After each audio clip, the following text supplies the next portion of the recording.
Leitura da Epístola de São Paulo Apóstolo aos Colossenses. Caríssimos, portanto, como eleitos de Deus, santos e amados, vestivos com sentimentos de compaixão, com bondade, humildade, mansidão e paciência. Suportai-vos uns aos outros, e se um tiver motivo de queixa contra o outro, perdoai-vos mutuamente. Como o Senhor vos perdoou, fazei assim também vós. Sobretudo, revesti-vos do amor, que é o vínculo da perfeição. Reine em vossos corações a paz de Cristo, para a qual também fostes chamados em um só corpo, e sede agradecidos. Que a palavra de Cristo habite em vós com abundância, com toda a sabedoria instruí-vos e aconselhai-vos uns aos outros. Movidos pela graça, cantai a Deus em vossos corações, com salmos, hinos e cânticos inspirados pelo Espírito.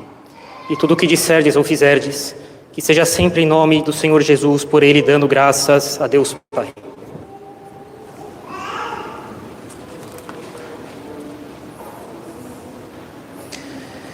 Sequência do Santo Evangelho segundo São Mateus. Naquele tempo Jesus lhes propôs outra parábola. O reino dos céus é como alguém que semeou boa semente no seu campo.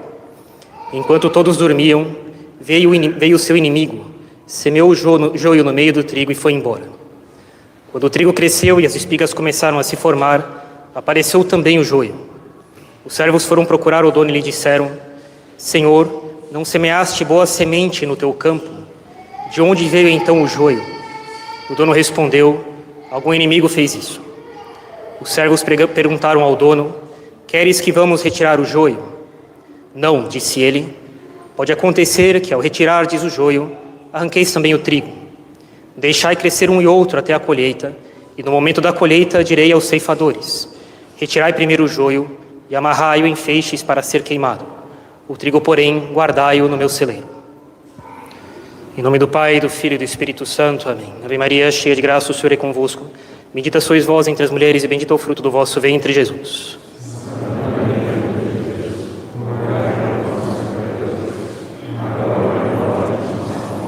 Nossa Senhora das Dores. Podem sentar, por favor. Em alguns breves avisos. Após a missa, haverá a bênção dos objetos para aqueles que trouxeram objetos a serem abençoados. Aqui ao lado, nas salas de catequese. Também, após a missa, na lojinha, estarão sendo vendidos os convites para o almoço de comemoração à ordenação diaconal, que ocorrerá aqui no sábado, no dia 19. Não sei se é sábado. Mas haverá um almoço para aqueles que quiserem estar presentes. Devem comprar os convites na lojinha após a missa, ao preço de R$ 45,00. Crianças menores que 10 anos não pagam. Senhor, de onde vem que haja joio? Por que o mal?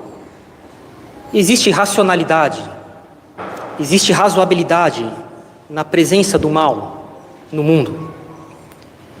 Do mal que pode chegar a ser até a expressão mais revoltante da injustiça.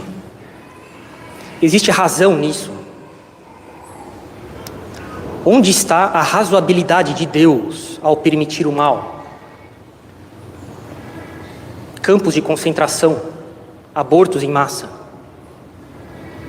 Por que meu filho pequeno teve leucemia? Por que perdi um filho ainda jovem?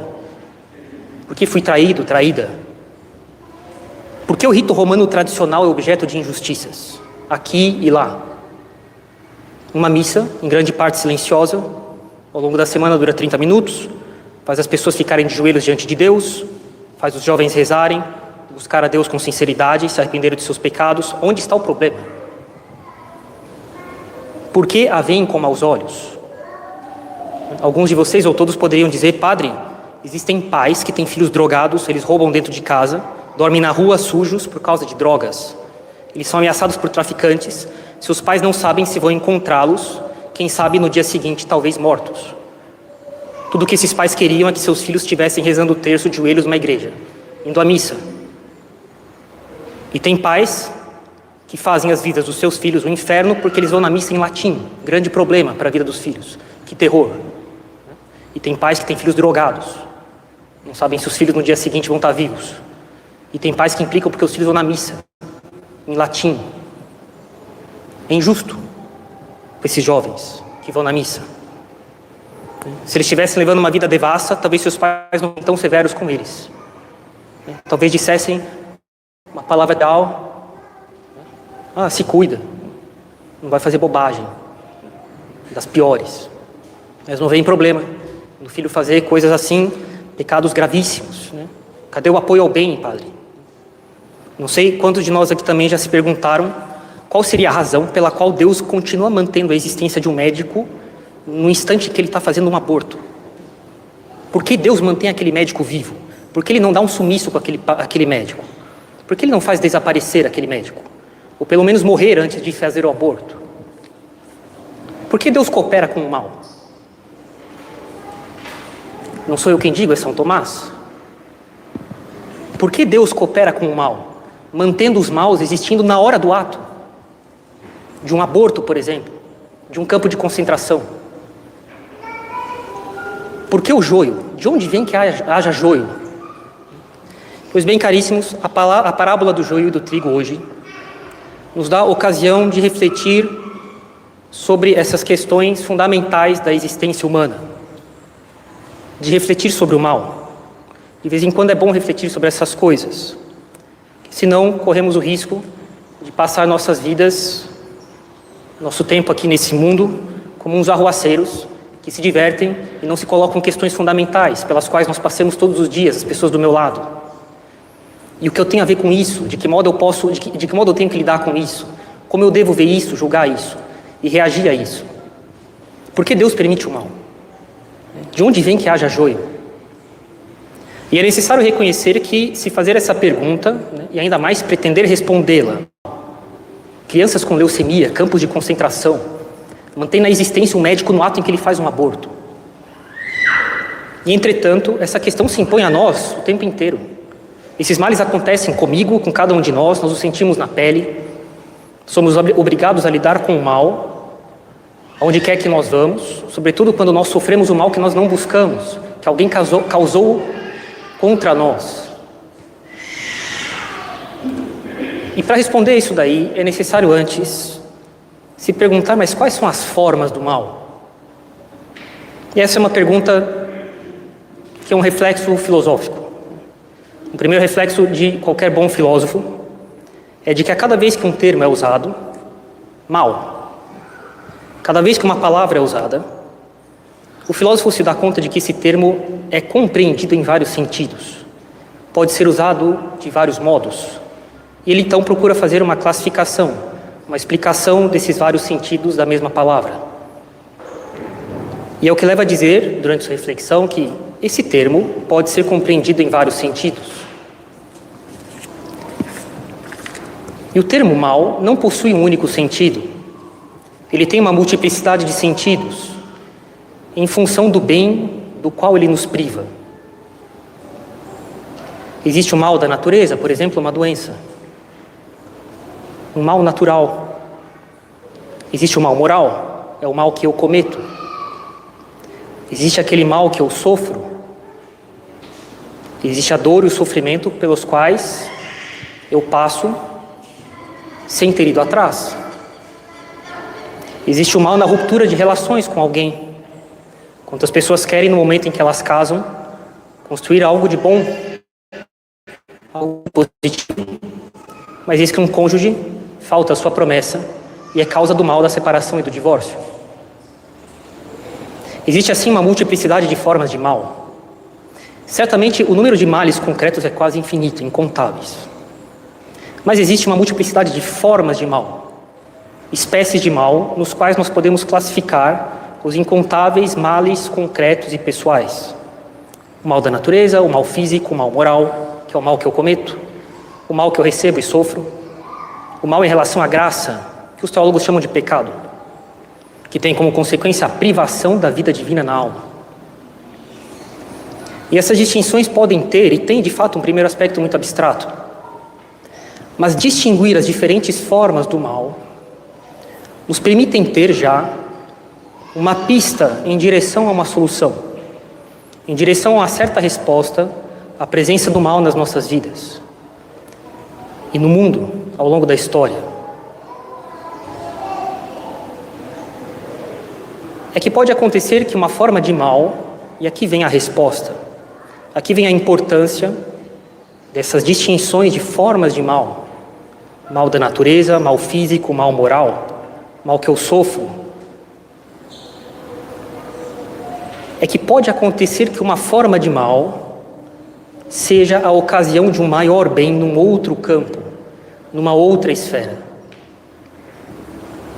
Por exemplo, que uma pessoa que sofre sobre um leito no hospital, que é um mal objetivo. Aquela doença é um mal. Que uma pessoa que sofre sobre o leito de um hospital possa crescer na vida verdadeiramente humana, nas suas relações com Deus. Foi graças àquela doença que ela não percorreu o caminho dessa vida como um fanfarrão, digna de um ser humano. Quantas famílias divididas por brigas e desavenças intestinas se reencontraram e se reuniram em torno do leito de um familiar doente terminando sua vida? Quantas associações em prol de pessoas acometidas por esta ou por aquela doença não foram criadas, ajudando centenas, milhares, quem sabe centenas de milhares de doentes? Porque foi o fruto da iniciativa de um casal, cujo filho, cuja filha nasceu doente. Isso os levou, aqueles pais, a rever o rumo que dariam para suas vidas. Dinheiro que seria gasto ao longo da vida de maneira leviana e superficial, agora é empregado para ajudar, quem sabe, centenas de milhares de outras famílias que sofrem com filhos que nascem ou que têm aquelas mesmas doenças. E de uma doença só, Deus tira um bem incalculável. Isso não faz da doença um bem, isso é certo. Mas a doença, que é um mal natural, um mal físico, pode ser ocasião de um bem que não teria existido desse modo concreto nessas vidas, dessa ou daquela pessoa. Um bem na relação numa família, um bem sobrenatural na alma de alguém. Certamente Deus não é a causa do mal. O mal não é uma coisa, ele não tem ser. Deus não é a causa do mal e nem o quer. E nem a causa, lógico, do pecado. São Tomás escreveu uma obra só sobre o mal. As questões disputadas, debatidas sobre o mal. Ele escreveu isso em 1272. E nessa obra ele faz, dentre inúmeras perguntas capitais, ele faz uma pergunta bastante audaz. Deus é causa do ato do pecado? Uma pergunta ainda na questão dos princípios, mas um exemplo concreto do que essa pergunta significa. O médico, no instante em que ele faz um aborto, em que medida Deus é causa do que há ali? Afinal de contas, aquele médico existe. Aquela cureta existe. Aquele hospital existe. Deus é causa do que aí? A existência desse médico é um bem? Existir é um bem. Deus é causa disso, na hora que ele está causando um aborto? E a grande surpresa para quem lê é de que ele responde sim. Deus não é causa do pecado? Deus não é causa da malícia daquelas pessoas? Deus não é causa do desvio moral que está ali? Mas ele responde, é causa do ato do pecado. Parece uma sutileza, mas isso é extremamente profundo. E São Tomás dá um exemplo. Não exatamente nesses termos, mas é exatamente esse exemplo. No ato de caminhar, o meu sistema nervoso comanda o ato de caminhar. É o meu cérebro, meu sistema nervoso, que dá o comando de caminhar. Quem executa é minha perna. Se eu machuco o joelho, eu caminho mal, mas ainda caminho. O fato de caminhar vem do meu sistema nervoso. Ele é a causa primeira do movimento nesse exemplo. Sem meu sistema nervoso não haveria movimento algum. Mas o mal da execução vem somente do meu joelho. A privação, a lacuna que tem ali é de quem executa, não da causa primeira. O problema do movimento ali não está no meu sistema nervoso. está na minha perna que executa o movimento.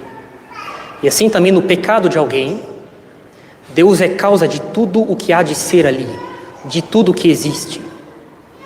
Mas o desvio e o mal moral vêm da malícia, da vontade da pessoa, que executa o ato. O ato que eu realizo, ele é feito totalmente por mim e totalmente por Deus. E por Deus como causa primeira de tudo que há de ser ali no meu ato, de toda a bondade que está ali, e por mim como causa segunda. Quando eu peco, Deus é causa de tudo que resta de bem ali. Todo bem sempre vem de Deus. O que tem de desvio e de malícia naquele ato vem exclusivamente do ser humano, da causa segunda, de quem executa o ato. Se eu dou esmola para querer aparecer, por vaidade, o bem causado ao pobre vem de Deus. A vaidade vem de mim. Mas tudo que há de bem naquele ato vem de Deus. Todo bem vem de Deus. É o que ensinamos aos nossos filhos desde pequenos, quando eles fazem a oração da noite. Obrigado, Senhor, por todo o bem que o Senhor me concedeu fazer. Mas, perdoai-me, Senhor, de todo o mal que eu fiz.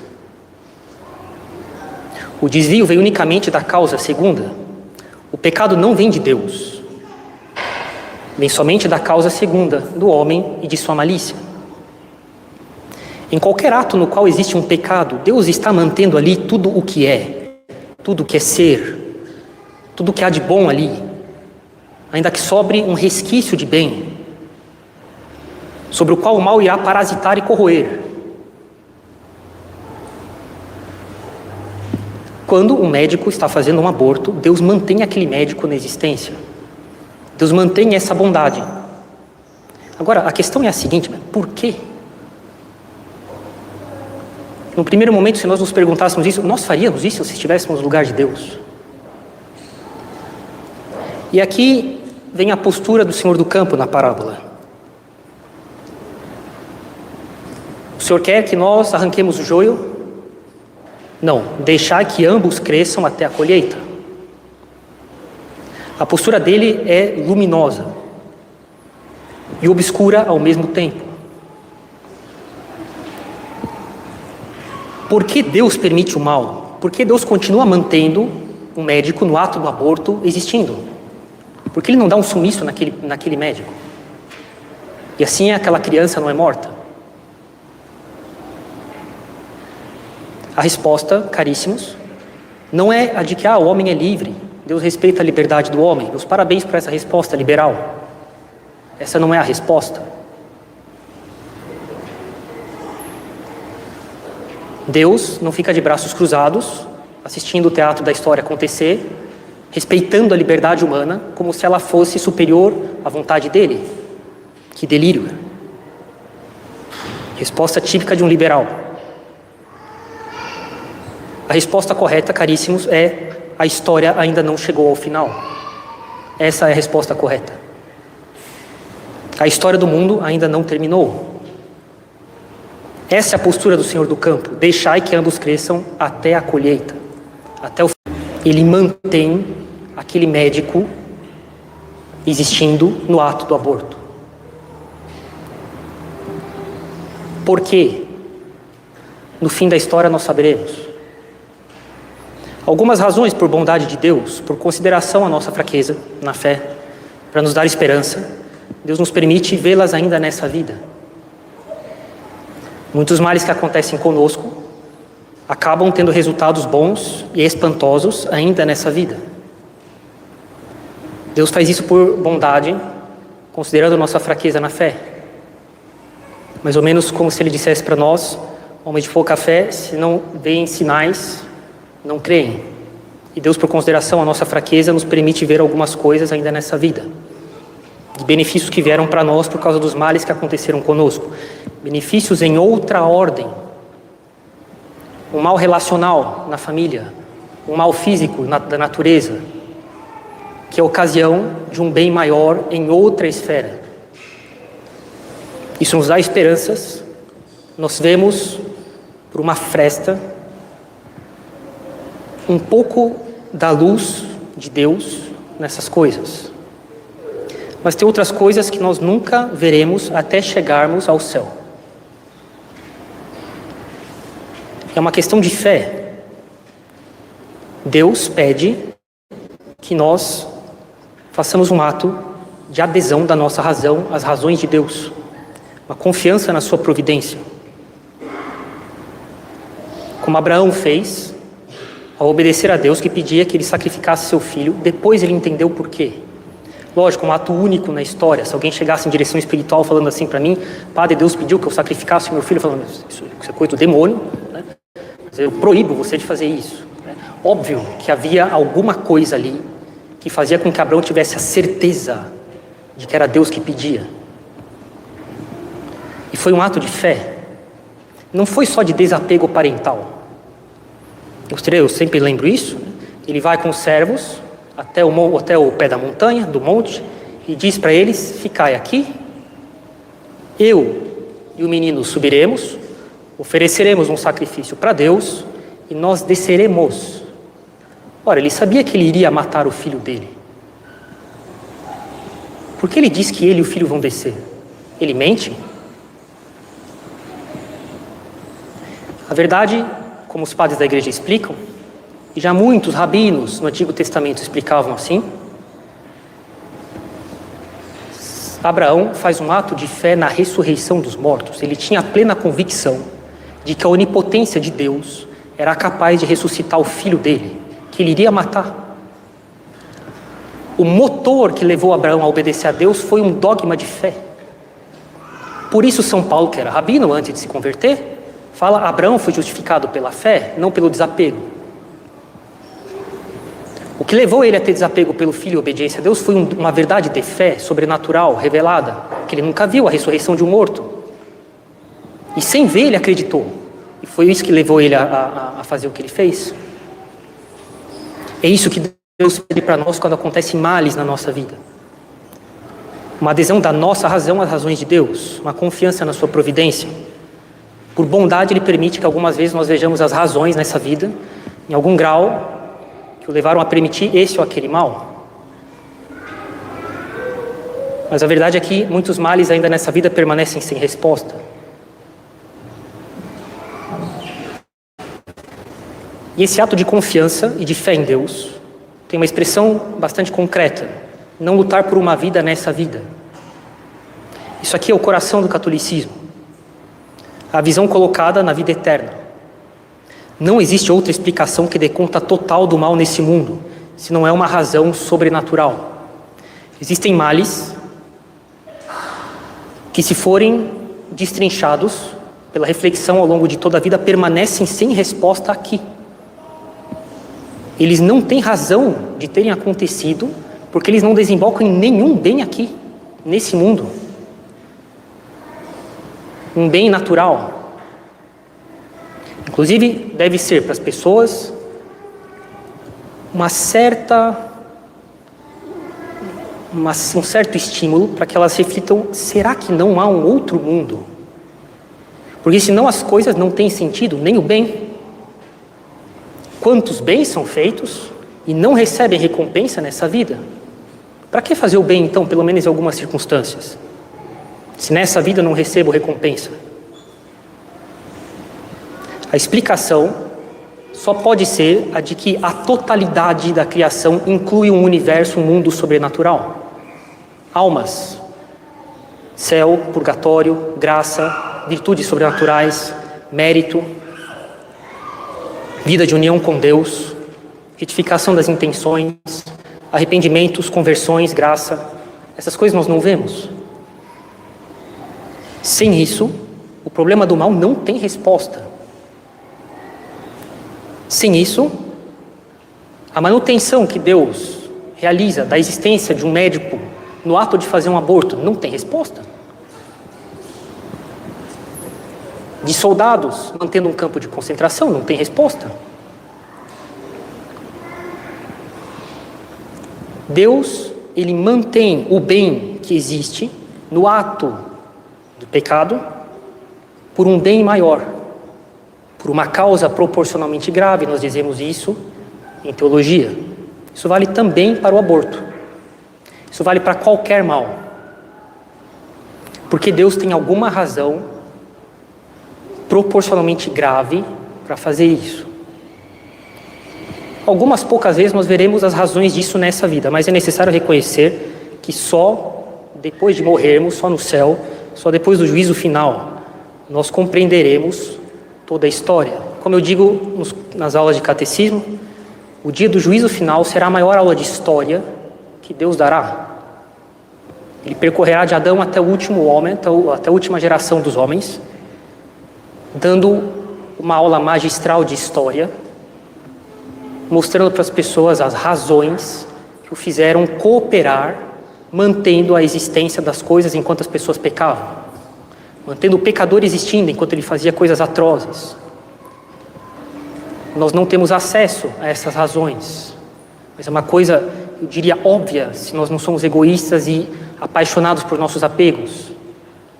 Isso me machucou, e a pessoa se revolta contra Deus. Se ela tem um mínimo de serenidade, a conclusão óbvia é: Deus tem alguma razão proporcionalmente justa para permitir que o joio cresça junto com o trigo até o final. Senão nada mais faz sentido, nem o bem. Argumentar que uma criança que tem leucemia é a prova de que Deus não existe porque é injusto, e Deus não poderia permitir uma injustiça dessas. Pois bem, então se Deus não existe, então outras coisas ficam sem explicação também. Brilhante resposta. Como explicar o universo, como explicar os ecossistemas, como explicar a beleza do mundo, como explicar o bem. Brilhante resposta. A resposta correta é: a história ainda não acabou. E essa é a postura do Senhor do campo. E essa é a disposição com que nós devemos lidar com os males da nossa vida. Confiar na providência. Ainda nessa vida, por bondade, Deus nos permitirá ver uma outra coisa. Mas nós veremos tudo muito bem costurado no final da vida, no céu, no dia do juízo. E esse é o espírito sobrenatural com que nós devemos levar a nossa vida. A adesão da nossa razão às razões de Deus, a confiança na sua providência. E é, sem dúvida alguma, a condição sine qua non, a causa da felicidade das pessoas. De ter uma vida baseada em razões justas. Deus é bom, sua providência zela por nós, sua razão, no abismo profundo dela, abarca coisas que eu ignoro. É uma causa de grande paz para nós, uma causa de grande serenidade. E as dificuldades que acontecem conosco, então, não devem ser encaradas de maneira ansiosa, de maneira revoltada, de maneira inquieta, mas com a postura desse Senhor do campo, que em nenhum momento fica murmurando, simplesmente diz: deixai que ambos cresçam até a colheita. Postura de uma pessoa verdadeiramente equilibrada. Em nenhum momento ele se revolta, em nenhum momento ele quer vingança. Deixai que ambos cresçam até a colheita. E essa é a nossa postura como católicos, de confiar na providência. Em nome do Pai, do Filho e do Espírito Santo. Amém.